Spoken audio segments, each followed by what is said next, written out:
우리 주님께서 죽으시고 부활하신 거룩한 주일에 또 하나님의 은혜로운 부르심 앞에서 우리가 다 같이 기쁨과 감사함으로 하나님 앞에 예배하는 자리로 나아가겠습니다. 다 같이 묵도하시겠습니다.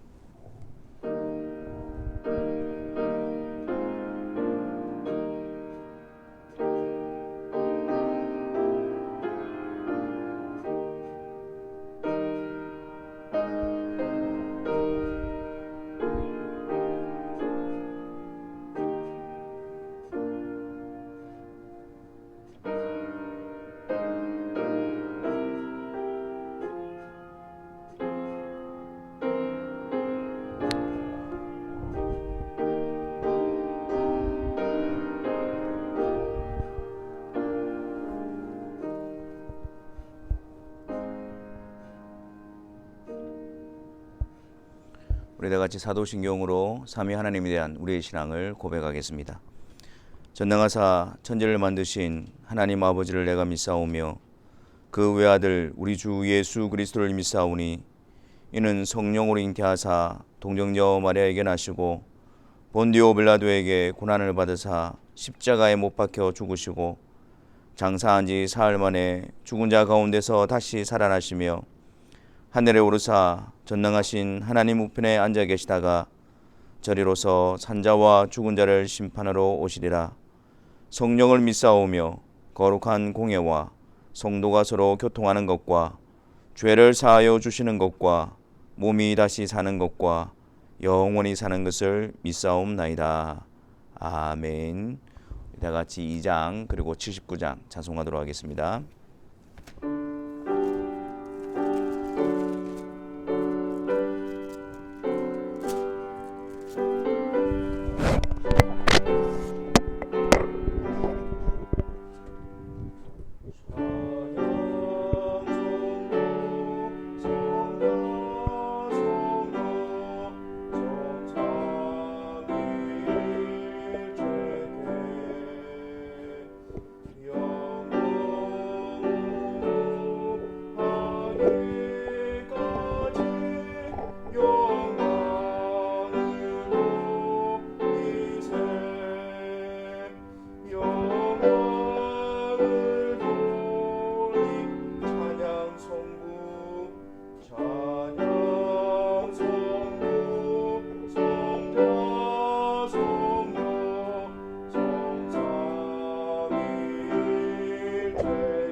기도하겠습니다.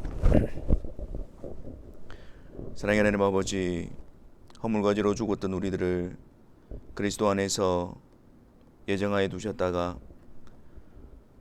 그리스도를 통해서 우리의 속죄를 이루시고 또 합당한 때에 성령을 통하여 거듭나게 하심으로 하나님께서 우리에게 행하신 놀라운 은혜와 그 사랑을 알게 하시니 감사합니다.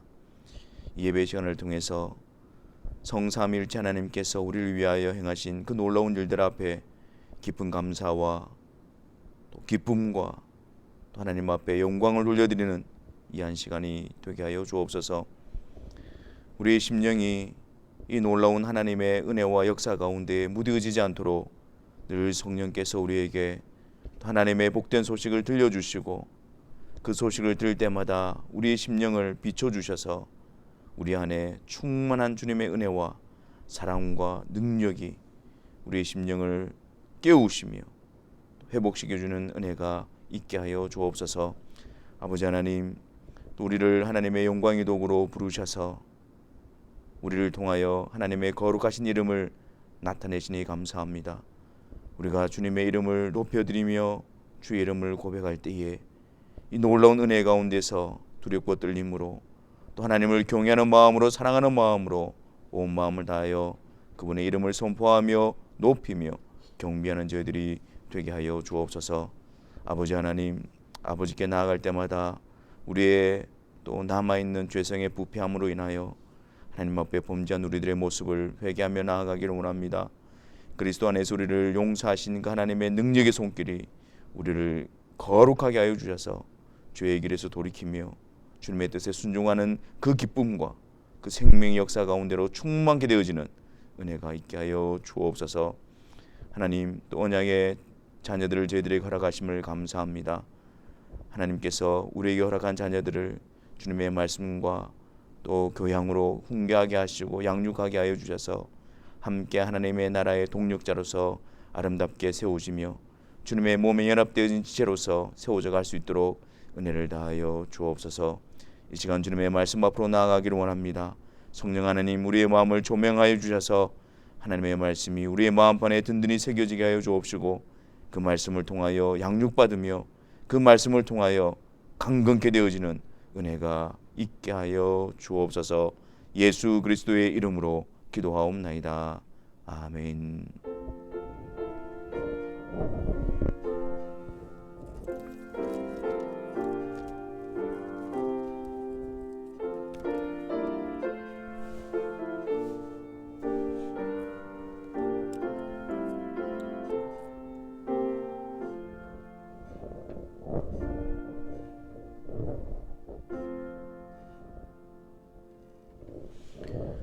하나님 말씀 보겠습니다. 요한계시록 1장 4절부터 5절에 있는 말씀입니다.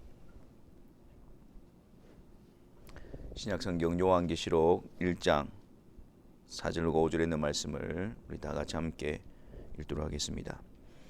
요한은 아시아에 있는 7교회에 편지하노니 이제도 계시고 전에도 계셨고 장차 오실 이와 그의 보좌 앞에 있는 7영과 또 충성된 증인으로 죽은 자들 가운데서 먼저 나시고 땅의 임금들의 머리가 되신 예수 그리스도로 말미암아 은혜와 평강이 너희에게 있기를 원하노라.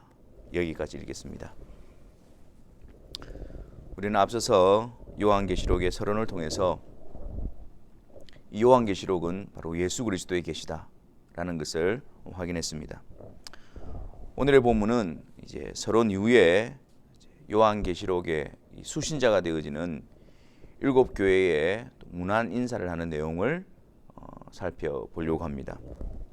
여기에는 이 요한계시록을 기록해서 보내는 사람, 그리고 이 서신을 받는 대상, 그리고 그들에게 주는 문안 인사의 내용이 담겨져 있습니다.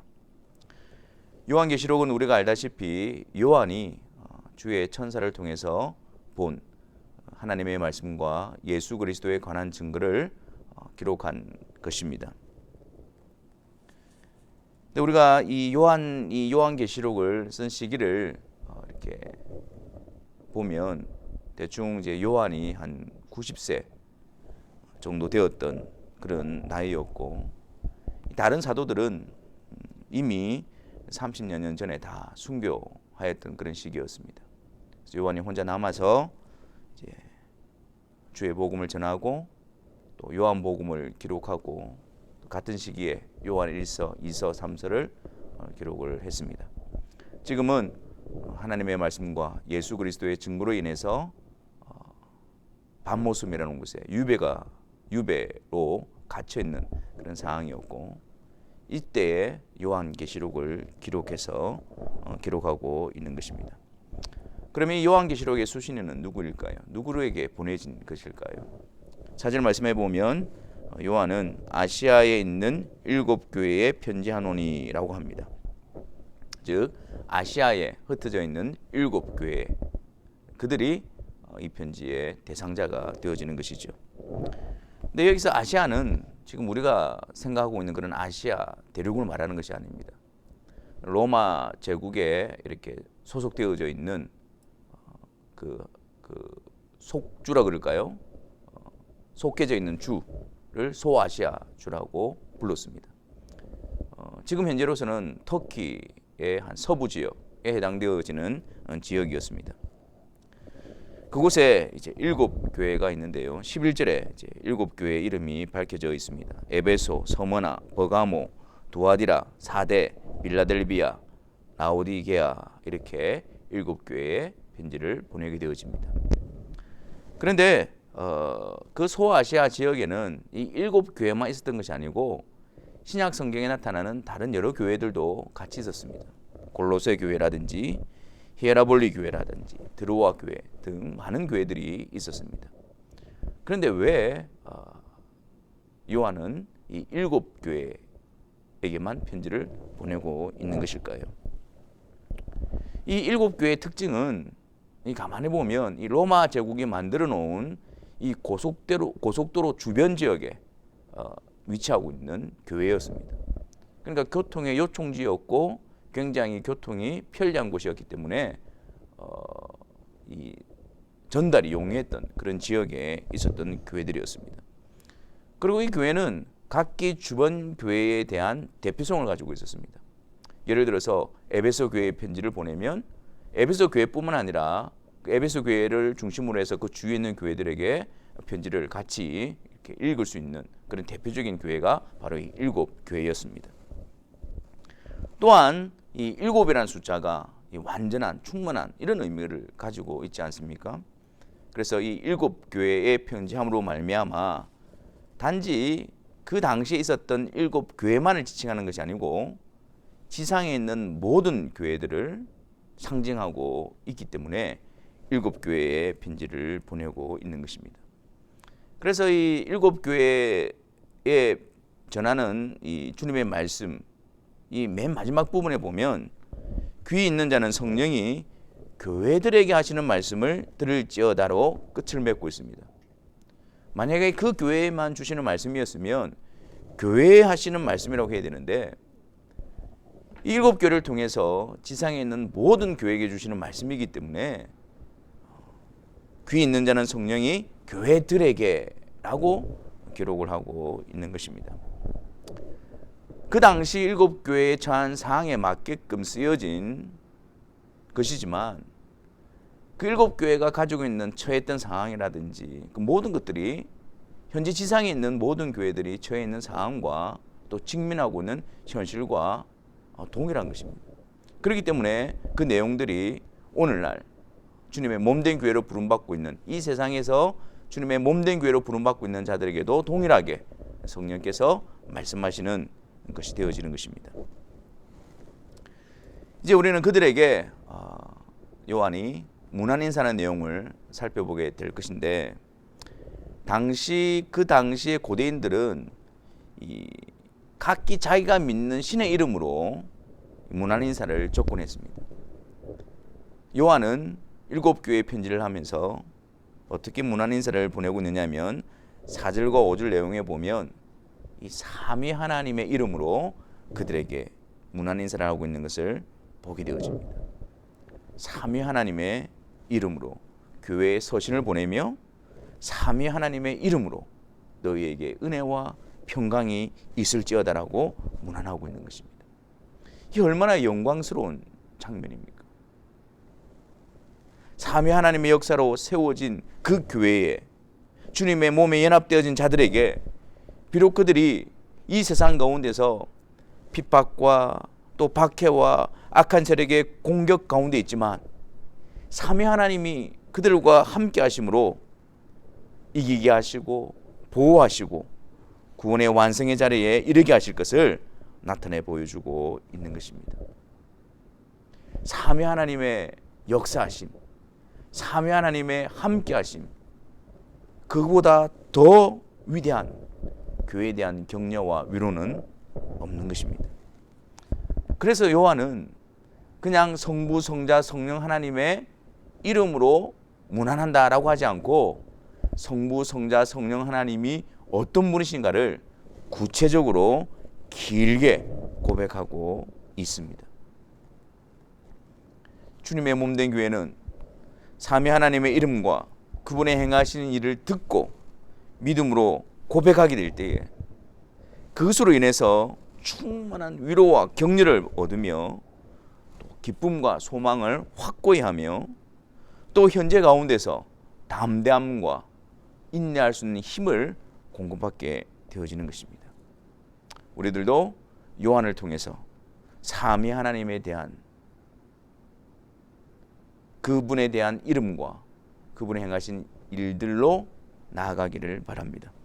먼저 성부 하나님에 대해서 어떻게 고백을 하고 있습니까? 4절 말씀에 이제도 계시고 전에도 계셨고 장차 오실 이, 성부 하나님에 대해서 고백할 때에 이제도 계시고 전에도 계셨고 장차 오실 이로서 고백을 하고 있습니다.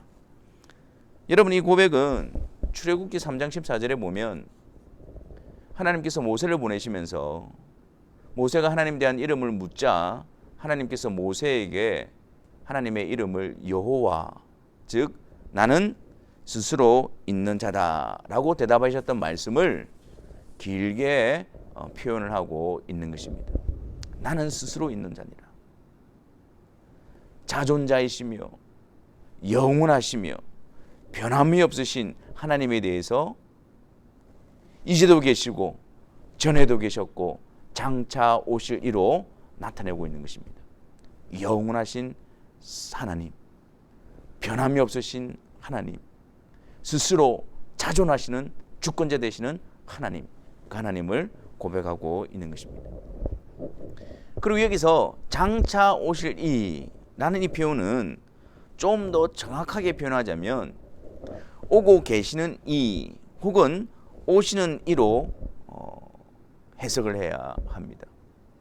그래서 지금 장차 오시는 이라는 이 고백을 통해서 드러내려고 하는 것은 먼 미래에 오시는 분을 나타내려고 하는 것이 아니고 지금 현재 가운데서 지금 오고 계시는 분으로서 그분이 약속하신 그 계획을 온전히 이루시는 분으로서의 역사를 나타내기를 원하고 있는 것입니다. 현재 계속해서 역사하고 계시는 분을 강조하고 있는 것이죠. 출애굽기 3장 6절에 보면 하나님께서 모세에게 나타나셔서 하나님 자신에 대해서 이렇게 말씀하십니다. 나는 내 조상의 하나님이니 아브라함의 하나님, 이삭의 하나님, 야곱의 하나님이니라. 모세가 하나님 뵙기를 배우기를 두려워하여 얼굴을 가리매. 모세에게 나타나셨던 그 하나님은 너희 조상의 하나님, 아브라함의 하나님, 이삭의 하나님, 야곱의 하나님. 그 영원하신 하나님은 훨씬 전에도 이미 그분의 뜻을 가지고 계획을 가지고 역사하셨던 분이고 그분이 지금 모세에게 나타나셔서 모세를 통해서 하나님의 뜻을 이루고 계시며 또한 장차 모세를 통해서 그 일들을 계속해서 완성시켜 가실 분으로 나타내 보여주고 계신 것입니다. 이렇듯이 교회는 하나님의 영원하심 속에 있습니다. 이 세상 속에서도 주님의 교회는 그분의 영원하심과 변함없으시는 신실하심과 권능의 손길 아래 있습니다. 여러분, 우리가 성부 하나님에 대해서 이렇게 고백하고 나아가게 될 때 이것이 얼마나 큰 위로가 되겠습니까? 아무리 환난과 박해 가운데 있어도, 아무리 연약하게 보여도 그들이 처한 현재는 성부께서 과거의 약속을 이루심으로 드러난 현재이며, 또 그 현재는 장차 미래의 완성을 이루시는 현장으로서 역사하시는 곳입니다. 우리의 현재, 우리가 주님의 몸에 연합되어진 교회로 부름받고 있는 것은 영원하신 하나님께서 창세전에 계획하신 그 계획을 계속해서 우리 가운데 이루어 오셨기 때문입니다. 또한 지금도 그리스도 안에서 우리를 보호하시고 우리를 인도하시고 우리를 통치하고 계시기 때문에 그분의 뜻과 약속의 완성인 그 나라에 들어가 하나님과 영원한 영광의 소망을 이룰 수 있는 확신을 우리가 가지게 되어지는 것입니다. 주님의 교회는 성부 하나님의 영원하신 계획과 약속을 이루어 주시며 온전히 이루시는 그분을 의지하여 그분의 신실하심과 영원하심 속에서 평안과 위로와 담대함을 얻게 되는 것입니다. 또한 요한은 이제도 계시고 전에도 계셨고 장차 오실 이와 그 다음에 그의 보좌 앞에 있는 일곱 영과 이렇게 말씀합니다. 그의 보좌 앞에 있는 일곱 영, 바로 성령 하나님을 말합니다. 그의 보좌는 성부 하나님의 보좌를 말하는 것이고, 성부 하나님의 보좌 앞에 있는 일곱 영은 일곱 영을 말하는 것이 아니라 성령을 지칭하는 표현인 것입니다. 왜 하나님 보좌 앞에 있는 성령에 대해서 일곱 영이라고 그렇게 표현을 하고 있는 것일까요? 여기서 일곱 영이라는 것은 구약 스가랴 4장 1절부터 14절에 나타나는 스가랴가 본 환상과 연결되어져 있습니다. 그 환상을 통해서 성령을 일곱 영이라고 표현하고, 또한 그것을 통해서 성령께서 어떤 역사를, 어떤 사역을 하실 것인가를 그곳에 함축하고 있는 것입니다. 먼저 스가랴 4장 1절과 3절에 보면 이 천사가 스가랴에게 환상을 하나 보여주는데, 그 환상의 내용이 이렇습니다. 순금으로 만든 등잔대가 나옵니다. 그리고 그 옆에는 두 감람나무가 세워져 있습니다. 근데 이 등잔대 위에 기름 그릇이 위치하고 있습니다. 근데 그 기름 그릇에 두 감람나무 열매로부터 그 기름이 채워져서 그 기름 그릇으로부터 7개 관을 통해서 7개 등잔불에 기름이 공급됨으로 계속해서 등잔대의 등불이 7개의 등불이 밝혀지고 있는 그런 환상이었습니다. 여러분, 이 등잔대는 어디에 있었던 거죠? 그렇죠, 성막. 그 성막 안에 성소, 내성소, 그 성소 안에 이 등잔대가 위치하고 있었습니다. 혹은 성전 안에, 그 성소 안에. 그래서 그 성소 안을 밝혀주는 역할을 했던 것이 바로 이 등잔대였죠. 그런데 스가랴의 환상을 통해서 본 등잔대와 성막 안에 두었던 등잔대에 세 가지 차이점이 나타나고 있습니다. 그 성막 안에 있었던 등잔대에는 이 기름 그릇이 없습니다. 그리고 그 기름 그릇으로부터 등잔대에 연결되어지는 7개의 관이 없습니다. 그리고 그 기름이 공급되어지는 좌우에 있는 두 감람나무도 없습니다. 그래서 성막 안에 있었던 이 등잔대에 불을 꺼뜨리지 않기 위해서 매번 제사장이 거기에 기름을 붓고 거기에 찌꺼기를 제거하고 심지를 갈고, 그래서 계속해서 불이 꺼지지 않도록 그렇게 했더랬습니다. 근데 스가랴 환상을 통해서 본 이 등잔대는 이 사람이 불을 지키기 위해서 그런 수고를 할 필요가 없습니다. 두 감람나무로부터 기름이 계속해서 공급이 되어지고 그 기름 그릇에 모여진 기름이 7개 관을 통해서 7 등잔에 계속해서 기름을 공급함으로 말미암아 항상 그곳에서 7개의 등잔 불이 비춰지도록 그렇게 했던 것입니다. 이 스가랴가 본 환상이 주는 의미가 무엇일까요? 무엇을 나타내기 위해서 이 환상을 보여주신 것일까요? 그래서 스가랴 선지자도 이 사실에 대해서 알지 못해서 천사에게 이렇게 묻습니다. 내 주여, 이것들이 무엇입니까? 그래서 그 천사가 6절에서 그 의미를 설명을 하는데, 그 환상의 의미를 설명하는데 직접적으로 그것을 말하지 않고 하나님께서 스룹바벨에게 하신 말씀을 들어서 그 환상의 의미를 설명합니다. 그 내용이 스가랴 4장 6절입니다. 우리가 잘 알고 있는 내용이지요. 말씀이지요. 이는 힘으로 되지 아니하며 능력으로 되지 아니하고 오직 나의 영으로 되느니라. 그러니까 이 스가랴가 본 환상의 의미는 스룹바벨에게 하신 하나님의 말씀과 연관이 되어져 있는 겁니다. 이 스룹바벨은 어떤 자입니까? 스룹바벨은 바벨론에 의해서 유다가 멸망을 당하고 또 2차 침공 때에 잡혀갔던 유다 왕 여호야긴의 손자입니다. 그러니까 이 스룹바벨은 포로로 잡혀갔지만 다윗 왕조의 왕위를 이어받을 자격이 있는 자였지요. 이 스룹바벨은 이제 포로 생활이 끝나고 1차 유다 백성들의 포로를 데리고 유다 땅으로 이끌어오는 지도자로서 다시 유다 땅으로 오게 되어집니다. 그래서 유다 총독이 되어져서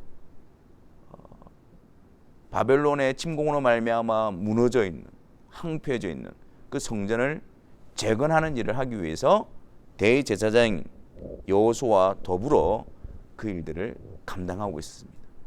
그런데 이 스룹바벨이 유다 총독으로 왔지만 그 열악한 환경 가운데서, 그리고 유다를 계속해서 대적하는 그런 대적의 세력에 의해서 성전을 재건할 수가 없었던 것입니다. 그 성전을 재건하는 일에 있어서 굉장히 어려움과 또한 반대에 부딪히고 있었던 그런 상황이었어요. 그런 상황 가운데 하나님께서 스룹바벨에게 이 말씀을 하신 거예요. 이는 힘으로 능으로 하는 것이 아니라 오직 나의 신으로 성령을 통해서 성전을 재건하겠다라고 말씀하고 있는 것입니다. 즉 스가랴가 본 환상은 바로 성전 재건에 관한 것이었습니다. 이 성전을 재건하는 일은 사람의 힘으로, 사람의 능력으로 되어지는 것이 아니라 오직 나의 영으로, 성령을 통해서 이 일을 이룰 것임을 나타내 보여주고 있는 것입니다. 좀 더 구체적으로 한번 봅시다. 이 순금으로 만든 이 등잔대는 무엇을 의미합니까? 그것이 있었던 위치가 어디입니까? 그렇죠. 성소 안에 있었습니다. 그래서 이것은 건축 중이었던 그 성전을 상징하고 있습니다. 그리고 그 등잔에 불을 꺼지지 않게 했던 그 기름은 성령을 상징합니다. 그러면 등잔대 옆에 있는 두 감람나무는 무엇을 상징하는 것일까요? 그렇습니다. 1차적으로는 유다 총독으로 다윗의 왕조의 혈통을 잇고 있는 스룹바벨과 대제사장 여호수아를 의미합니다. 그들이 성전 재건 작업을 주도적으로 이루었던 인물들이기 때문입니다. 그런데 이거는 사람의 힘으로 능력으로 하는 것이 아니라 그랬잖아요. 근데 두 감람나무로부터 기름이 7개의 등잔대로 퍼져가는 것을 본 거잖아요. 다시 말해서 성령께서 그들 가운데 충만히 임하셔서 그들을 통해서 성전 재건을 이루신다라는 의미인 것입니다. 이것은 궁극적으로 우리에게 하나님께서 성전을 세워가신 일을 보여주는 것인데, 이 스룹바벨과 여호수아, 대제사장 여호수아는 누구를 예표하고 있는 것일까요? 다윗의 후손으로 오실, 왕으로 오실 예수 그리스도, 그리고 대제사장으로서 속죄 사역을 온전히 이루실, 중보 사역을 이루실 예수 그리스도. 스룹바벨과 대제사장 여호수아는 왕이면서 대제사장 오실 예수 그리스도를 예표하고 있으며, 또한 성령이 충만히 그들 가운데 임하셔서 성전 재건 작업을 이루었던 것처럼, 이 땅에 오신 예수 그리스도 안에 성령께서 충만히 임하심으로 말미암아 그 예수 그리스도를 통해서 참된 성전을 이루심을 보여주고 있는 것입니다. 그러면서 스가랴 4장 10절에서는 이 성령님에 대해서 이 일곱은 온 세상에 두루 행하는 여호와의 눈이라고 합니다. 등잔대에 7개의 등잔불, 그래서 그 성소안을 온전히 밝히는 그 7개의 이 일곱을 온 세상에 두루 행하는 여호와의 눈이라고 지칭하면서 성령님을 드러내시는 것입니다. 그리스도를 통해서 성전을 이루시고, 그리고 그리스도를 드러냄으로 말미암아 하나님의 성전을 이루어 가시는 하나님의 영, 바로 성령님을 지칭하고 있는 것입니다. 그 요한은 요한계시록 4장 5절에서 보좌 앞에 켠 등불 7이 있으니 이는 하나님의 7 영이라, 이렇게 표현하고 있는 것입니다. 성령님에 대해서 스가랴가 환상을 보고 고백했던 그 내용과 동일하게 요한은 그 이미지를 가져오고 있는 것입니다. 여기서 놀라운 사실은 이 성령 하나님을 드러내면서 성부 하나님과의 밀접한 연합 속에서 성령 하나님을 드러내고 있습니다. 우리가 1장 4절에서 봤을 때에 그 7영에 대해서 어떻게 고백을 했습니까? 그의 보좌 앞에 있는 7영, 성부 하나님의 보좌 앞에 있는 성령 하나님. 그리고 우리가 방금 보았듯이 계시록 4장 5절에서도 보좌 앞에 켠 등불 7이 있으니 이는 하나님의 7영이라. 하나님의 보좌 앞에 계신 분이 바로 성령 하나님이십니다. 또한 7영, 즉 성령 하나님은 예수 그리스도와도 연합되어져 있습니다. 계시록 3장 1절에 보면 예수 그리스도에 대해서 묘사하면서 하나님의 7영과 7별을 가진 분으로서 나타내고 있습니다. 그리스도 안에 충만히 연합되어져 계신 성령 하나님. 그래서 그 성령 하나님은 그리스도를 드러내시는 분으로서 그리스도의 영으로 불려주고 계신 것입니다. 또한 계시록 5장 6절을 보십시오. 내가 또 보니 보좌와 내 생물과 장로들 사이에 한 어린 양이 서 있는데 일찍이 죽임을 당한 것 같더라. 그에게 7뿔과 7눈이 있으니 이 눈들은 온 땅에 보내심을 받은 하나님의 7영이더라. 그리스도 안에 충만히 임하셔서 성전을 이루시고 완성하시고, 또한 그 그리스도를 온전히 드러내심으로 말미암아 하나님의 처소를 하나님의 성전으로 지어져가는 역사를 이루시는 분으로서 성령 하나님이 드러나 있는 것입니다. 그래서 성령 하나님은 단독적으로 일하시는 분이 아니라 삼위일체적인 관점에서 삼위 하나님의 온전한 연합 속에서 하나님의 영으로서, 그리스도의 영으로서 보좌 앞에서 그리스도 안에서 역사하시는 성령 하나님이신 것입니다. 또한 여러분, 이어서 5절 말씀을 보십시오. 자, 이제도 계시고 전에도 계셨고 장차 오실 이와 그의 보좌 앞에 있는 7 영과 또 충성된 증인으로 죽은 자들 가운데서 먼저 나시고 땅의 임금들의 머리가 되신 예수 그리스도로 말미암아, 이렇게 말합니다. 이제는 예수 그리스도, 성자 하나님이신 예수 그리스도에 대한 고백으로 나아갑니다. 여기서 예수 그리스도에 대해서 3가지 칭호를 통해서 그리스도를 드러내는데, 충성된 증인, 죽은 자들 가운데서 먼저 나신 분, 땅의 임금들의 머리가 되신 분, 이 3가지 칭호는 요한계시록에서 앞으로 그리스도께서 행하실 일을 요약해서 보여주고 있는 고백입니다. 먼저 예수 그리스도는 참되며 충성된 증인이 되십니다. 예수 그리스도는 하나님의 말씀으로서 하나님을 온전히 드러내시는 참되신 진리 되신 분이십니다. 동시에 예수 그리스도는 그 하나님에 대한 진리를 증거함으로 죽임을 당하게 되어집니다. 주님은 죽기까지, 끝까지 충성스럽게 하나님을 나타내시는 분으로서 그 사명을 온전히 감당하신 참되신 충성된 증인이십니다. 여기서 증인이라는 단어는 순교자를 뜻하는 단어와 어원이 같습니다. 참으로 예수 그리스도는 진리 되신 하나님의 말씀을 온전히 드러내시고 하나님의 뜻과 하나님의 계획을 온전히 드러내시며 죽기까지 그 하나님을 드러내시는 일에 충성된 참된 증인이십니다. 이 그리스도는 주님의 몸된 교회가 이 세상에서 따라가야 하고 나아가야 될 그 모습을 보여주고 있습니다.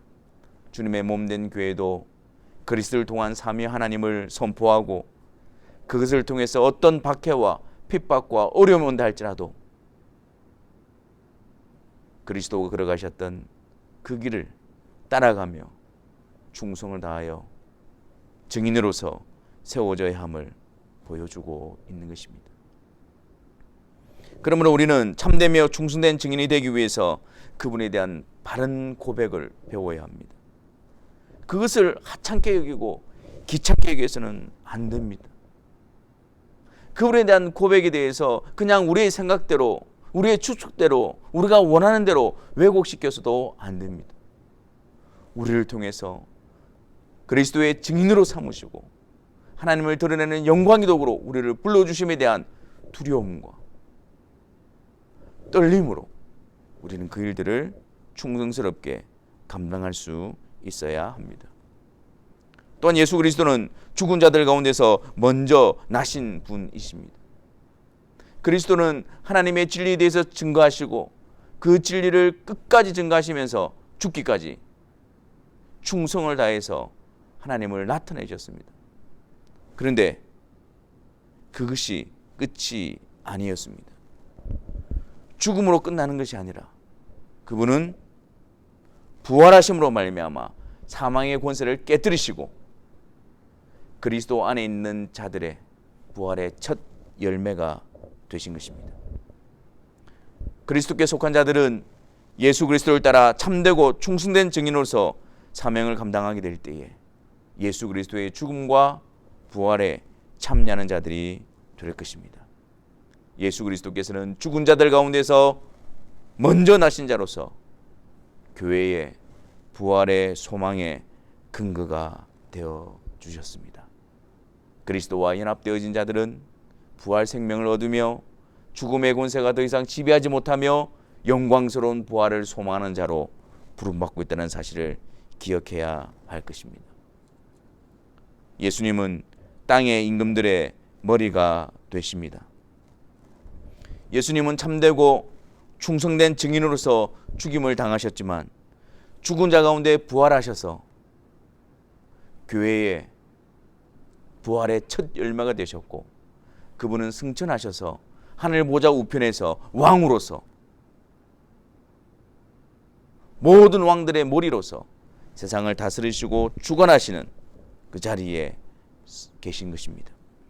요한계시록 17장 14절에 그들이 어린 양과 더불어 싸우려니와 어린 양은 만주의 주시오 만왕의 왕이심으로 그들을 이기실 터이요 또 그와 함께하는 있는 자들 곧 부르심을 받고 택하심을 받은 진실한 자들도 이기리로다 라고 말씀합니다. 우리 주님은 만왕의 왕으로서 만주의 주로서 이 세상의 임금들과 그들 배후에서 역사하고 있는 악한 세력들을 이기실 것입니다. 그 모든 왕의 머리가 되신 그리스도 안에 있는 자들도 그리스도의 이김을 통해서 그들도 이기게 될 것입니다. 주님이 다시 오시는 그날 주님이 이루신 그 승리를 온전케 하실 것이며 그 온전한 승리에 주의 교회를 참여시켜 주실 것입니다. 예수 그리스도는 땅의 왕들의 머리로서 이 세상을 통치하시는 분이십니다. 이 세상의 왕들을 미혹하여 하나님의 백성들을 공격하고 핍박하고 위협을 하고 있지만, 그러나 그들의 공격은 성공할 수가 없을 것입니다. 왜냐하면 그 모든 것들의 왕이 되시고 머리가 되시고 통치가 되신 예수 그리스도 안에 주님의 교회가 있기 때문입니다. 이제도 계시고 전에도 계셨고 장차 오실 이와 그 보좌 앞에 7영과 또 충성된 증인으로서 죽은 자들 가운데서 먼저 나시고 땅의 임금들의 머리가 되신 예수 그리스도로 말미암아 너희에게 은혜와 평강이 있을지어다. 그 당시 로마 제국의 핍박과 박해와 고난 가운데 있었던 주의 교회에 그리스도인들에게 삼위 하나님의 역사하심으로 그들을 위로하고 격려할 때에 그들은 담대하게 소망 가운데에 기쁨 가운데에 더욱더 든든히 세워질 수 있었던 것입니다. 주의 교회를 든든히 세우고 주의 교회를 위로하고 격려하고 힘있게 하는 것은 삼위일체 하나님으로부터 오는 놀라운 은혜의 역사이며 그분이 베푸시는 은혜와 평강일 것입니다. 우리 안에 있는 참된 믿음을 통하여 삼위 하나님의 영광을 보며 기뻐하시기를 바랍니다. 우리 안에 있는 참된 믿음을 통하여 삼위 하나님을 의지하며 삼위 하나님께 영광 돌려드리며 그분을 신뢰하시기를 바랍니다. 우리 안에 있는 참된 믿음을 통하여 삼위 하나님의 역사를 든든히 붙잡고 그 약속과 말씀을 통해 행하시는 그 하나님으로 말미암아 소망 가운데 즐거워하며 주 안에서 강건케 되어지는 그런 은혜를 누리시기를 바랍니다. 우리에게 오는 은혜와 평강은 오직 삼위 하나님으로부터임을 기억하셔서 우리가 어떤 상황 가운데 있다 할지라도 삼위 하나님의 이름과 그분의 행하시는 일을 들음으로 은혜와 평강이 넘쳐나기를 바랍니다. 어떠한 상황 가운데서라도 주님의 본을 따라 삼위 하나님의 복음을 전하는 충성스러운 주의 증인으로서의 사명을 감당하며 삼위 하나님의 은혜와 평강 속에서 더욱더 굳건하게 되며 이기며 주님 다시 오시는 날 영광스러운 날에 삼위 하나님께 온전히 경배하며 그분으로부터 완전한 은혜와 평강을 얻게 될 것을 확신하시고 그 소망 가운데 즐거워하며 하나님을 섬기며 하나님을 따라가며 하나님을 의지하는 복된 성도들이 되시기를 주님의 이름으로 축원합니다. 기도하겠습니다. 하나님 아버지, 우리에게 참된 위로와 평강은 우리를 힘있게 하고 일으키는 역사는 삼위 하나님이 어떤 분이시며 그분이 행하신 일이 무엇인가를 듣고 믿음으로 받아들이며 그 위에 든든히 세워지는 일입니다. 다른 것에서 은혜와 평강을 구하지 말게 하시고 오직 성부, 성자, 성령 그분께로 나와 그분이 행하신 일을 통하여 참된 은혜와 평강 가운데 굳건히 세워지는 주의 사랑하는 백성들이 되게 하여 주옵소서. 예수 그리스도 이름으로 기도하옵나이다. 아멘. 우리 시간 585장 찬송하시면서 봉헌하는 시간 가지도록 하겠습니다.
주님, 또 예배 시간에 봉헌하는 시간으로 하나님 앞에 나아갑니다.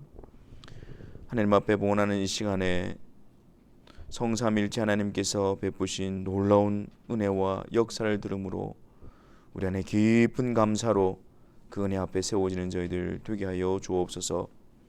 성부, 성자, 성령 하나님의 이름으로 부르심 받은 주의 사랑하는 지체들이 성부, 성자, 성령 하나님께서 함께 하시며 우리 안에 역사하시는 그 놀라운 복을 들음으로 삶의 현장 가운데로 나아갑니다.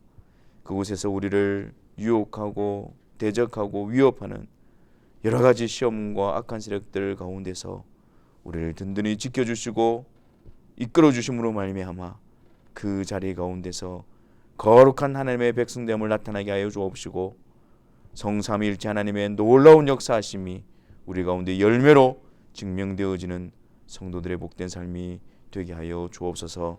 특별히 힘들고 어려운 형편 가운데서 주의 사랑하는 성도들을 힘있게 하여 주옵시고 위로하여 주시고 성삼위일체 하나님으로부터 은혜와 평강으로 충만케 하여 주심으로 기쁨과 감사함과 즐거움으로 힘있게 주님을 따라가는 귀한 성도들 되게 하여 주옵소서. 여호와는 내게 복을 주시고 너를 지키시기를 원하며 여호와는 그의 얼굴을 내게 비추사 은혜 베푸시기를 원하며 여호와는 그 얼굴을 내게로 향하여 드사 평강 주시기를 원하노라. 아멘.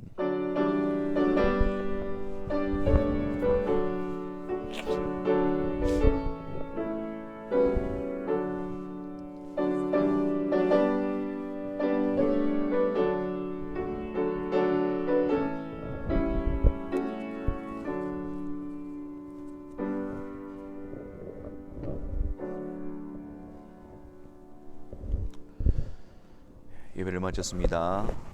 우리 안에 삼위 하나님에 대해서 더욱 알아감으로 또 그분으로부터 오는 은혜와 평강이 충만한 그런 성도의 삶이 되시기를 바랍니다. 감사합니다.